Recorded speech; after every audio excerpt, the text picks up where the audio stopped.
Hi masters, నమస్తే. రామకథ రసవాహిని రాముడు లేని అయోధ్య కంటిన్యూషన్ అవుతుంది.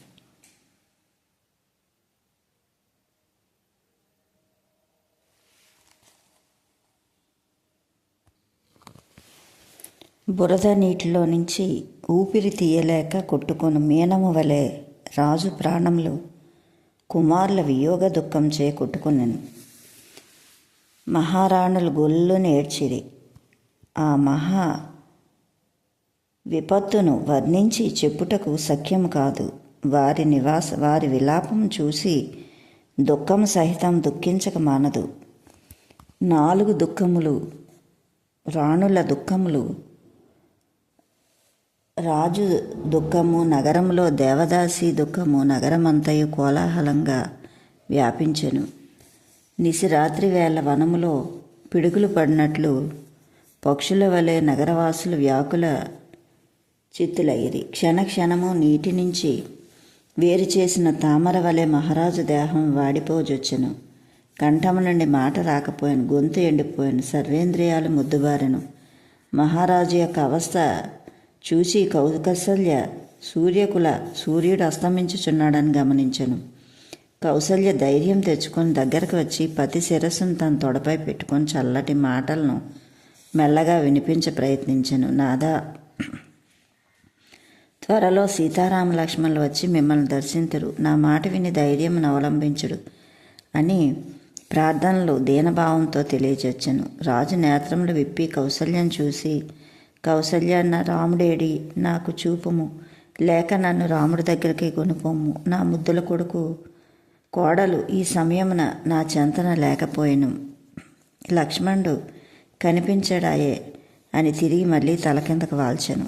కొంతసేపటికి జాందాదుడు తన తపస్సాలియగు శరవుని తండ్రి పెట్టిన శాపము రాజునకు జ్ఞప్తికి వచ్చెను. లేచి ఆ వృత్తాంతమంతయు కౌసల్యకు చెప్పనారంభించెను. కౌసల్య, ఒక సమయమున వేట నిమిత్తం నేను వనమునకు వెళ్ళి ఇంటిని. నా వెంట అనేక మంది సైనికులు కూడా వచ్చి ఉండిరి. మృగములు చిక్కనందున తిరిగి నగరంలో ప్రవేశించడం మంచిది కాదని ప్రతిజ్ఞ పట్టి ఆ రాత్రి వేత్రవనమునకు బయలుదేరితిమి. ఒక సరోవరమును చెంత తెల్లవార్చుండగా మేము పొంచి ఉంటిమి. ఇంతలో సరోవరంలో పొదల మధ్య కదలిక కనిపించాను. ఆ శబ్దం వినిపించాను. దాన్ని కాంచి ఒక పెద్ద జంతువుని తలంచి శబ్దవేదిని ఏరింగించి వాడును కనుక నేను ఆ బాణమును సంధించి ప్రయోగించితిని. ఆ బాణము రివ్వును వెళ్ళి కదులుచున్న ప్రాణికి తగిలాను. ఇంతలో హా అని కూలిన శబ్దం వినిపించగానే సేనలతో నేను అక్కడికి వెళ్ళి చూసితిని. అది మృగం కాదు, ఒక ఋషికుమారుడు దగ్గరికి వెళ్ళి అతని దగ్గరికి వెళ్ళి నా పొరపాటును క్షమించమని ప్రార్థించితిమి. ఋషికుమారుడు, రాజా, సూకింపకుము, నా ఈ అభీష్టం నెరవేర్చి నన్ను చంపిన పాప పరిహారం కావించుకొనుము. నేను శరవడునను. నా తల్లిదండ్రులు అంధులు, వారిని సేవించుచుంటిని. వారి వల్ల నాకు సకల సుఖములు కలిగెను, దివ్య జ్ఞానం కూడా లభించెను. వారు దాహం చేత కష్టపడుచున్నారు. వారికి జలం తీసుకుని వచ్చుటకై నేను ఇక్కడికి వచ్చితిని. నన్ను నీవు మృగమని భావించి కొట్టితివి. విధిని ఎవరు దాటగలరు? నేనిక ఈ జలమును నా తల్లిదండ్రులకు అందించలేను. కాన ఈ జలమును త్వరగా తీసుకువెళ్ళి ఉత్తర దిశలో ఉన్న ఒక పాకలో ఉన్న నా తల్లిదండ్రులను అందించుము. వారు నీరు తాగిన తర్వాత నాకు జరిగిన ప్రమాదం వివరంగా తెలుపుము. నీరు తాకముందే చెప్పకమని పాత్రను నా చేతికి పెట్టి ప్రాణం వీడెను. కౌసల్య, ఆ బాలుడు తల్లిదండ్రులకై ఎంత పరితపించేనో. ఆ బాలుడు తన ప్రాణములైన లెక్క చేయక నన్ను దుష్భాషలాడక పలికిన మృదుమధురైన పలుకులు ఇప్పటికీ నా చెవుల్లో గింగురు మనుచున్నవి. ప్రాణములు వీడుటకు పూర్వం 3 పర్యాయములు ఓం ఓం ఓం అని స్మరించెను. ఆ దృశ్యము చూసి ఆ శరణ్య అభీష్టమును నెరవేర్చి నా పాపం తీర్చుకుందునని శీఘ్రంగా ఆ పాత్రను తీసుకొని వెళ్ళి ఎట్టి మాటలు ఉచ్చరించక జలము వారికి అందజేశాను. ఇంతలో తల్లిదండ్రులు ఏమేమో ప్రశ్నలు వేయచు, నాయన, కుమార, ఎందుకింత ఆలస్యమైను అని చేతులు తడుముతూ పట్టుకొనిచుండ ప్రయత్నించిరి. అయితే నేను కొంత వెనక్కి వచ్చి ఇంతలో వృద్ధ తల్లిదండ్రులు కుమారా నీవెందుకు మారు మాట్లాడుకున్నావు? నీవు మాట్లాడినా కానీ మేము ఈ జలము గురోలమని భూమిపై పడిసిరి. ఇంతలో గతించిన శ్రవణ్ణి కళేబరం నేను సేనలతో వెంట తెమ్మని చెప్పి ఉండుట చేత మన సేనలు ఆ కళేబరాన్ని అక్కడికి తెచ్చి ఉంటరి. నేను ఆ కళేబరాన్ని తల్లిదండ్రులు ముందుంచుని ఆమె ఆ కళేబరం తన ముందుంచుకొని చాలా విలపించను. కఠిన దుఃఖము నేను చూడలేకపోతుని. ఆ తల్లి ధైర్యం చేసుకొని, ఓ రాజా, మా కుమారుడు లేక మేమిక జీవించి ప్రయోజనం లేదు. మేము వృద్ధులం, మమ్మల్ని ఎవరు చూతురు? అతనితో పాటు మా ప్రాణములు తీయము, లేదా ఈ కాష్టము సిద్ధం చేయమని ముని దంపతులు కోరిరి. వారి ఆజ్ఞానుసారము క్షణంలో కాష్టం సిద్ధం గావించిన తోడనే వారు కుమారులు కళేబరం దాని మీద కూర్చుండబెట్టిరి. వారి యోగాగ్ని చే శరీరమును చేసిరి. వారు దహింపబడ్డకు పూర్వము నాతో ఒక మాట చెప్పిరి. అది ఇప్పుడు నాకు అక్షరాలా వర్తించుచున్నది. వారి పవిత్ర శాపం నేడు సత్యస్వరూపం ధరించుచున్నది అని సొమ్మసిల్లెను. కౌసల్య అతన్ని అనేక రీతులు వాదార్చి, స్వామి, ఆ మాటలేయు వినిపించి నన్ను తృప్తిపరచమని ప్రార్థించాను. కొంత ఓపిక పట్టుకొని కౌసల్య ఏమని చెప్పదును. ఆ వృద్ధ ముని దంపతులు, ఓ రాజా, ఇప్పుడు మేము కుమారుని వియోగము ఎట్లు మా ప్రాణములు విడుచుచున్నామో నీవును పుత్ర వియోగం చే అట్లే ప్రాణములు విడవగలవు అని చెప్పి ప్రాణములు విడిచిరి. అప్పటికే నాకు కుమారులు లేరు. అందువలన ఈ ఋషి పలుకులు ఏ విధంగా సత్యం కాగలవు అని ఒకవైపు విచారించితిని. మరొక వైపు ఋషి పలుకుల వలె సత్యమైన నాకు కుమారులు కలగగలరు. వారు నాకు కలిగిన కదా పుత్ర వియోగం నాకు ప్రాప్తించును. కాన నాకు ఎట్టి ప్రాప్తి లభించినను పర్వాలేదు, పుత్రులు కలిగినా చాలని కొంత సంతసించితిని. ఈ మర్మము ఇంతవరకు నేను నీతో చెప్పనైతిని. ఇప్పుడు ఈ పవిత్ర ఋషి వదనములు పరమ సత్యములని గ్రహించగలిగితిని. నాకిక రామ వియోగ బాధమే అత్యంతము. నేనిక బ్రతకను. శరణుని కథ జ్ఞప్తికి వచ్చను. ఇక నాకు ఎట్టి ధైర్యమును రాదు అని పూర్వ వృత్తాంతము స్మరించి విచారించుచుండెను. రామా రామా రామా అని 3 పర్యాయం స్మరించి దశరథుడు కౌసల్యపై వాలెను. కౌసల్య అతని మార్పును చూసి గొల్లున కేకవేశాను. ఇంతలో దాసదాసీలు గుంపులు చేరి ప్రాణములు విడిచిన దశరథ మహారాజును చూసి నగరమంతా పెద్ద గోలగా మారాను. క్షణంలో ఈ వార్త పురమంతయు తెలిపెను. అందరూ రాజభవనమునకు ప్రవేశించిరి. వీధులన్నీ కిక్కిర్సెను. రోదనలు హెచ్చాయను. జనులు కైకేయిని స్వేచ్ఛగా దూషించిరి. ఆమె మూలనే రాజ్యమునకు నేత్రములే కోల్పోయినవని చింతించిరి. ఇంతలో వశిష్ఠ మహాముని అక్కడికి కరుదించెను. సమయోచితంగా అతడు అనేక ఉపశాంతి వచనములు తెలిపి కౌసల్య సుమిత్రులను వాదార్చెను. అనేక విధముల పూర్వము చరిత్రలను ఆదర్శంగా తెలిపి జనన మరణములు ప్రతి ప్రాణి దేహము తప్పనిసరి అని వారిని వాదార్చెను. కళేబరంను అంత్యక్రియలు ఆచరించి పుత్రులెవరూ చెంత లేనందున మరొకరు అట్టి కార్యము నెరవేర్చుటకు వీలు కాలందున వశిష్ఠుల వారి ఆజ్ఞానుసారం మహారాజు దేహమును తైలద్రోణిలో ముందు ఉంచెను. ఒక దూతను పంపించి, ఓయి, నీవు శీఘ్రంగా వెళ్ళి రాజు స్వర్గస్థుడైనాడని మాత్రం చెప్పక గురువుగారు మీ అన్నదమ్ములు ఇరువురిని శీఘ్రంగా నగరమునకు విచ్చేయమని చెప్పుతున్నారని చెప్పి తీసుకురాని ఆజ్ఞాపించాను. ముని ఆజ్ఞకై మంత్రిగారు సెలవు తీసుకొని దూత అతివేగంగా రథమును నడిపాను. అయోధ్యలో అనార్థం ప్రారంభించిందని మొదలు భరతునకు దుస్వప్నములు వచ్చుచుండెను. ఆ రాత్రి స్వప్నం అనేక దుస్వప్నములు చూసి మేల్కొన్ను. ముందు దినము రాత్రి భరతుడు పూర్తిగా నిద్రించక దిగులు చెందను. ఏదో అవిఘ్నములు కలుగుచున్నవని యోచించు కూర్చొని విచారించుండెను. తెల్లవారుగానే స్నానమాచరించి అనిష్టములు పరిహారార్థం అనేక విధములుగా దానములు గావించాను, ప్రార్థనలు సలిపాను. అయినను తనలో ఏదో అర్థం కాని ఆవేదన లోన రగులుతూనే ఉండెను. ఈ విధంగా 14 దినములు ప్రతి దినము దుస్వప్నములు విడవక వచ్చుచుండుటయే అతని ధైర్యం అడుగంటెను. అంతలో అయోధ్యకి నుండి వెళ్ళిన రాజదూత 15 దినాలు కైకేయ రాజ్యం చేరెను. సింహద్వారం నుండి తన రాకకు భర్తడు తెలుపగా భర్తడు అతి ఆతృతతో సమాచారం తెలుసుటకై శీఘ్రముగా లోపలికి పంపించమని తెలిపాను. వెళ్ళిన దూత భరతునకు నమస్కరించి గురువుగారి ఆజ్ఞ ప్రకారం తమను అయోధ్యకు విజయం చేయుడని ప్రార్థించాను. భరతుడు అనేక విధముల యోగక్షేమములు అడిగాను. మరి ఏ విషయములు లేవనియు కేవలం గురువుగారి ఆజ్ఞ తాను కైకేయి నగరములకు వచ్చినని గురువుగారు మిగిలిన వివరములు తనకేమీ తెలియలేదని దూత తెలిపాను. దూతలు రాజుల దగ్గర అతిగా మాట్లాడరు కనుక రాజు కూడా దూతల మీద ప్రశ్నించక వివరములు అతన్ని అడగరు. అది ఆనాటి రాజుల అలవాటు దూతల విషయాల్లో. వెంటనే భరతుడు లోనికి వెళ్ళి మేనమామ వద్ద సెలవు తీసుకుని తమ్ముడైన శత్రుఘ్నుడితో కూడి ప్రయాణమై ఆసీనుడైన రథము అతి వేగంగా నడిచెను. పర్వతంలో గుట్టలు అడవులు శరవేగంగా దాటి ఎంత వేగంగా ప్రయాణం జరుగుతున్నదో అంత వేగంగా భరతునిలో అంత దుఃఖం పెళ్ళుబుకుతూ వచ్చింది. తనకు అర్థం కాని ఆవేదన తనను కృంగతీస్తుంది. దేన్ని ముట్టక భుజించక నీరైనను తాకి అతివేగంగా అయోధ్యం చేరవలనని ఉర్రూతలూగుచున్న అన్నను చూసి శత్రుఘ్నుడు ఆశ్చర్యపడెను. 1-2 పర్యాయములు దేన్నైన్ను పుచ్చుకొమ్మన్నా కోరినప్పటికీ దాన్ని ఏమాత్రం గమనించట చూసి శత్రుఘ్నుడు కూడా ఊరకుండాను. క్షణక్షణము దుశ్శకునములే వచ్చుచుండెను. నగరము సమీపించిన కొలది మరింతగా దుశ్శకునములు కనబడెను.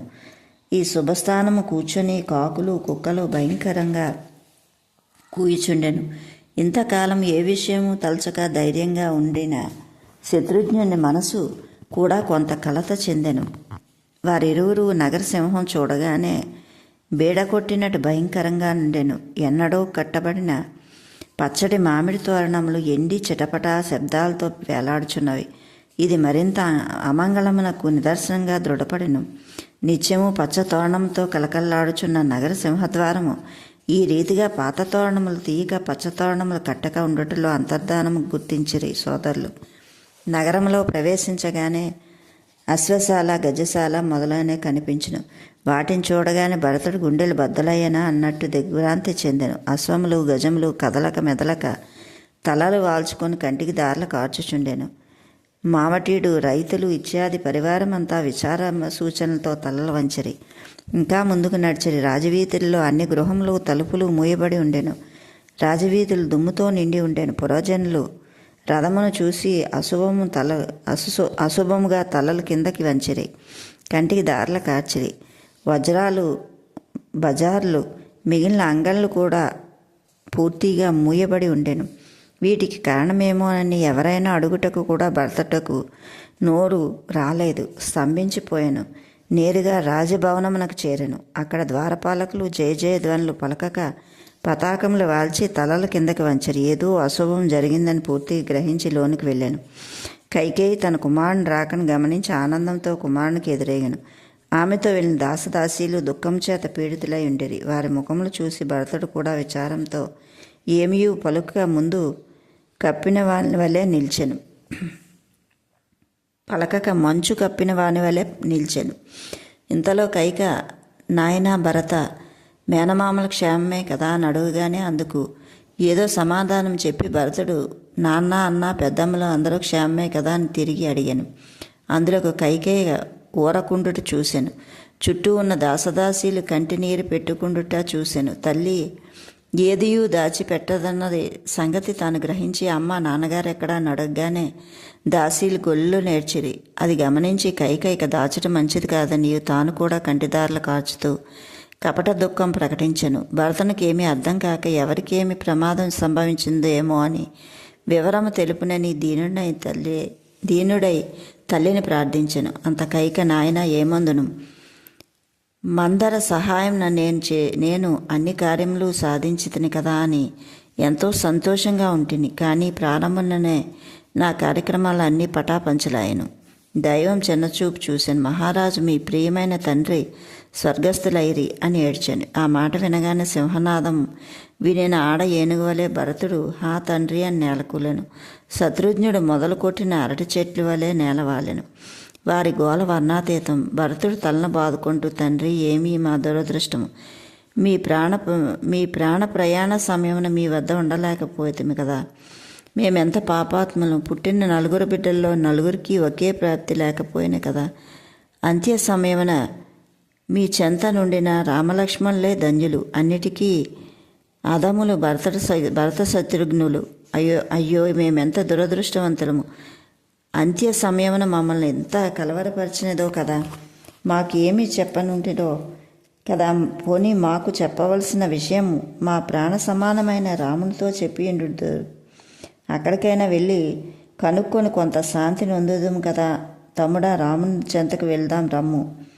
అమ్మ, అన్నగారైన శ్రీరాముడు ఇప్పుడు ఎక్కడున్నాడని ప్రశ్నించాను. రాముడు ఉండినా మీ నాన్నగారు మరణించి ఉందిరా. రాముడు నగరంలో లేడు కదా అని కైకేయి తెలిపాను. గాయమునకు విషము తగిలినట్టు భరతుడు మరొక నూతన చింత ప్రారంభమయ్యాను. అమ్మా, నా ప్రాణ సమానుడైన రాముడు లేక ఎక్కడికి పోయాను అని ఆతృతతో అడిగాను. అందులోకి కైకేయి వెంటనే ఎక్కడిక, అరణ్యమునకు అని తెలిపాను. అరణ్యమునకు వెళ్ళిన రాముడు ఇంతకాలం నగరమునకు రాకుండాట కారణమేమి అని ఆతృతతో అడిగాను. భరతుడు, నాయన, ఈ కథ చెప్పుటకు ఇప్పుడు వ్యవధి లేదు. ముందు మీ తండ్రి గారి అంత్యక్రియలు చేయుటకు తగిన ప్రయత్నములు గావింపు అని కైక జవాబు ఇచ్చాను. అది గమనించిన తన తల్లి ఏదో దాచిపెట్టుతుందని గమనించి వదిన గారైన సీతాదేవి ఎక్కడుంది, లక్ష్మణుడు ఎక్కడున్నాడని ప్రశ్న మీద ప్రశ్న ప్రశ్నించాను. వారిరువురు రామునితో అరణ్యమునకు వెళ్ళిరి. వారు 14 సంవత్సరముల వరకు నగరంలోకి ప్రవేశింపరు. ఇది మీ తండ్రి గారి ఆజ్ఞ అని కైక కటువుగా చెప్పిన తోడన ఇందులో ఏదో జరిగిందని భరతుడు బాగా అర్థం చేసుకొని మరింత విచారగ్రస్తుడయ్యను. కుములుచున్న భరతుని దగ్గర తీసుకొని కైకేయి, నాయనా భరత, మీ తండ్రి నిమిత్తం విచారించ పని లేదు. వారు అనేక సత్కార్యాలు గావించిరి, కీర్తి ప్రతిష్టలను అందుకొనిరి, సుఖముగా జీవించరి, అంత స్వర్గము చెందిరి. తండ్రి వలె నీవు కీర్తిని గడించి సత్కర్మలు సలిపి సుఖముగా రాజ్యము నేలము, అతని పేరు ప్రతిష్టలు నిలుపుము అని కొడుకును వాదార్చ ప్రయత్నించాను. ఈ మాటలకు భరతుడు హృదయమును కత్తివలే నాటుకుపోయాను.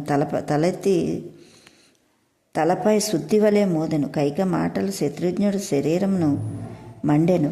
కానీ అతని తల్లిని ఎదిరించి మాట్లాడలేదు. భరతుడు లేచి సత్యము తెలుసుకున్న మంచిదని తన తల్లి తనకు సత్యము కప్పిపుచ్చి ఏమో నాటకాలు ఆడుతున్నదని తలచి శత్రుఘ్నుడితో కలిసి దుఃఖించుచు కౌసల్య మందిరమునకు ప్రవేశించాను. కౌసల్య ధూళిపట్టిన వస్త్రములతో కింద పడి నాదా నాదా రామా అని అరుచుచూ పడియుండిన దాసదాసీలు కూడా దుఃఖముతో కన్నుల వాచి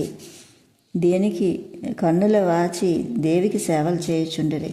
ఈ దృశ్యం చూసిన భరతుడు తల్లి తల్లి అని బావురం అనుకుంటూ ఏడ్చు తల్లి పాదములపై వాలిను. భరత శత్రుఘ్నులు చూసి కౌసల్య సుమిత్ర మరింత విలపించిరి, మూర్ఛలేరు. ఒకరినొకరు పట్టుకొని ఏడ్చుచుండ ఎట్టి కఠినమైన శిలయన్ను కరిగిపోయిండెను. అట్టి రోదంలో అందరూ నేల కూరిరి. భరతుడు, అమ్మా, నాన్నను చూపుము, నాన్న మరణమునకు కారణము తెలుపుము. నా ప్రియమైన సోదరులు రామలక్ష్మణులు సీతా సమేతులై అరణ్యమునకు ఎందుకు వెళ్ళిరి? నాకేమీ అర్థం కావటం లేదు. నాకు ఈ వివరములు తెలిపి మా దుఃఖమును చల్లార్చమని కౌసల్య పాదములపై పడెను. విలపించుచున్న భరతుని చూసి కౌసల్య కౌగిలించుకొని, నాయన, నీ రాకతో నాకు కొంత శాంతి చేకూరినది. నిన్ను చూచి నా రామ వియోగం మరుతును. నీవు రామునితో సమానం, నాకు భేదం లేదు అంటూ మధ్య హే రామ, నేనిక 14 ఏండ్లు నేను చూడక జీవించగలనా? నీ తండ్రి వలె నీ చింతలోనే భస్మం గావించవా నన్ను? అయ్యో, నేనెంత దురదృష్టవంతురాలను అని వాపోవచ్చున్న కౌసల్య వదనములచే భరతుని మరింత బాధ కలిగెను. విషయము తెలియక అనేక విధముల విపరీత భావములు సల్పుచున్న భరతుడు ధైర్యం చేసుకుని, అమ్మా, నన్ను నమ్ముము. నా రామచంద్రుడు అడవికి వెళ్ళుటకు, నాన్న ప్రాణములు వీడుటకు కారణమేమిటో తెలిపి నన్ను అయోమయ స్థితి నుంచి కాపాడమని ప్రార్థించాను. అంత కౌసల్య సహజ స్వరల స్వభావం కలది కనుక వెనుకకు వచ్చిన రాముడేడని భరతుడు భావించి దగ్గరికి చేర్చుకొని కంట నీరు తుడిచి, నాయన భరత, ధైర్యంగా ఉండము. గతించిన దానికి వగచి ప్రయోజనం ఉండదు. కాలధర్మమును గతులు అఘటితములు. ఒకటి దూషించిన ప్రయోజనం లేదు, దూషించకూడదు. ఇంత దుఃఖము అనుభవించి జీవించమని నా విధివ్రాత నాకు శాపించినది. అది తప్పింది కాదు. నా విధిని నేను అనుభవించక తప్పదు. మీరు చిన్నవారు, ప్రాతకాల సూర్యుని వంటి వారు. మీ జీవితం మీ తండ్రి ఆజ్ఞ ప్రకారం నా ముద్దుల పట్టి శ్రీరాముడు నారవస్త్రధారిణి అయి జటాజూటములు ధరించి అరణ్యంలో సంచరించుచున్నాడు. అతని విడిచి క్షణమైనను ఉండజాలని జానకి కూడా అతనితో వల్కాంబరములు ధరించి వెళ్ళెను.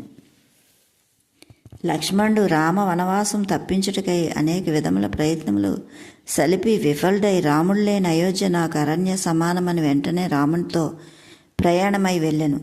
ఇవన్నీ కన్నుల ఎదుట జరిగాను. నేనెంత పాపాత్మరాలను, ఈయన చూసియను నా ప్రాణములు పోకున్నవి. నేనైనను వారితో వెళ్ళి తిని నా ప్రాణ సమానులైన వారితో పోకపోయెను. నా నిర్భాగ్య స్థితిని ఏమని చెప్పుకొందును. నా హృదయము నిజముగా పాషాణము. ఇట్టి పాషాణ హృదయము రాలి గర్భమున కోమల హృదయుడైన రాముడు జన్మించుడు చేత రాముడికి ఇన్ని గతులు. అయ్యో రామ, ఈ భీకరారణ్యమున రాత్రింబవళ్ళు ఎట్లు కందమూలాలు భుజించి జీవించుచున్నావో కదా అని ఒక కేక వేసి కౌసల్య నేల కూలెను. ఈ దుఃఖములు చూచుచూ వచనములు వింటూ భరతుడు అసలు సంగతి ఏదీ తెలియక కొనలేక వివరించి అందుకొనలేక అయోమయ స్థితిలో కుములుచుండెను. ఇంతలో గురువైన వశిష్ఠుల వారు రమ్మని కబురు పెట్టినట్లు మంత్రి సుమంతుడు వచ్చెను. సుమంతుడు భరత శత్రుఘ్నులు చూసిన తక్షణమే బోని ఏడ్చి భరతను కౌగలించుకొను. భరత శత్రుఘ్నులు కూడా వారిలోని దుఃఖమును ఆపుకోలేక వారును దుఃఖించిరి. ధైర్యం వహించి కడకు సుమంతుడైన విషయము తెలుపునేమో అని ఎన్ని విధముల భరతుడు ప్రయత్నించెను. సుమంతుడు విషయము భరత శత్రుఘ్నులకు తెలిపేండునని తలంచి తానేమీ ప్రత్యేకించి వివరములు తెలుపలేకపోయాను. అందుకు అందరూ కూడి గురువుల చెంతకు వచ్చిరి. గురువుల పాదంపై పడి విలపించుచున్న భరత శత్రుఘ్నులు లేవదీసి వశిష్ఠుల వారు అనేక రీతుల నీతులు బోధించి వారిని వాదార్చను. అప్పటికే కాలాతీతమైంది. ఇక కాలహరణ చేయటం మంచిది కాదని అంత్యక్రియలు అంత్యక్రియలు సిద్ధము కమ్మని భరతునికి ఉపదేశించను. భరతుడు దీర్ఘంగా ఆలోచించి, స్వామి, ప్రథమపుత్రుడైన రామచంద్రుడు చేయాల్సిన కార్యం నా తలపై పెట్టతలచేదిరా. ఇది న్యాయమా? ఇన్ని దినములు ఊరబెట్టితిరి.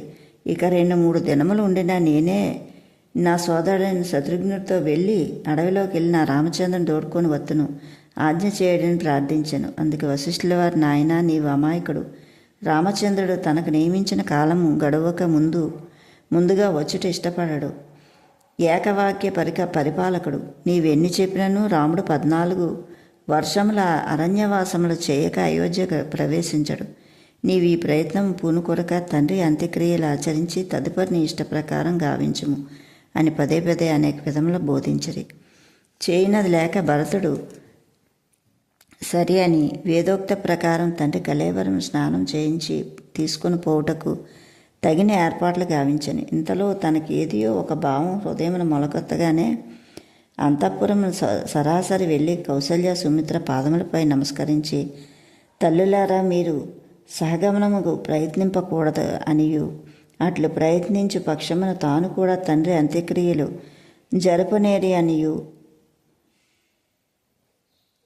జరుపనేర అనియు వారలతో మాట ఇప్పించుకొను. వారు కుమారుని ప్రేమానురాగాలు సంతసించి, నాయనా, నీ ఇష్ట ప్రకారమే చేయదము అని మాట ఇచ్చిన తర్వాత నిండు దుఃఖంతో సరయూ నది తీరమున గంధపు చెక్కలతో ఏర్పరిచిన కాష్టం చేరి వశిష్ఠుల వారు ఆశించిన దానికంటే 1000 రెట్లు అధికంగా వేదోక్తంగా తండ్రిగారి అంత్యక్రియలు భరతుడు గావించెను. తండ్రి పేరుతో షోడక మహాదానములు చేసెను. గోదాదానము, గోదానములు, భూదానములు, సువర్ణదానములు, వస్త్రదానములు, అన్నదానములు, గృహదానములు, అశ్వదానములు, గజాదానములు, ధనదానము ఇత్యాది దానములు విరివిగా గావించెను. భరతుడు చేసిన పితృకార్యం ప్రజలు 1000 నోళ్ళ చెప్పుకొని ఆనందించరి. Okay masters, like, share, subscribe. Thank you.